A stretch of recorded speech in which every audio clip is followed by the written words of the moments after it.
Hello అండి. పన్నీర్ పులావ్ ఈజీగా ఎలా ప్రిపేర్ చేసేసుకోవాలో చూపెడతాను, వచ్చేసేయండి.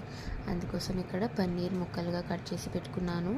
ఉప్పు పసుపు కలుపుకొని ఆయిల్లో అయితే ఫ్రై చేసి పక్కన ఉంచేసుకోవాలి. ఫ్రై చేసుకున్న తర్వాత తీసి పక్కన పెట్టేసుకొని అదే ఆయిల్లో కొద్దిగా నెయ్యి అయితే వేసుకోవాలండి. టేస్ట్ కోసం నెయ్యి వేసుకున్న తర్వాత బగారా ఆకు, పువ్వు, లవంగ, చెక్క, ఇలాచి వేసేసుకోవాలి. తర్వాత పచ్చిమిర్చి చీలికలు వేసేసుకొని ఆనియన్స్ వేసుకొని పుదీనా కూడా వేసుకొని ఫ్రై చేసేసుకోవాలండి.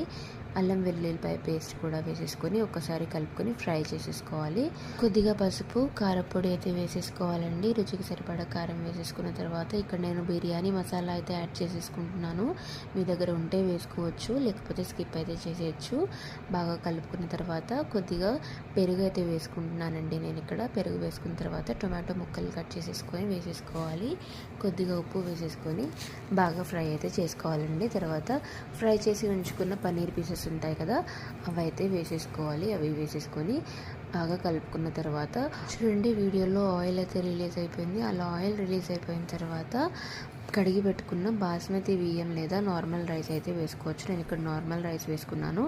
1 కప్పు బియ్యానికి 2 కప్పుల వాటర్ వేసుకుంటే సరిపోతుందండి. 2-3 విజిల్స్ వచ్చిన తర్వాత స్టవ్ ఆపేసుకుంటే ఎంతో tasty and healthy paneer pulao ready. మీరు కూడా ట్రై చేసి చూడండి.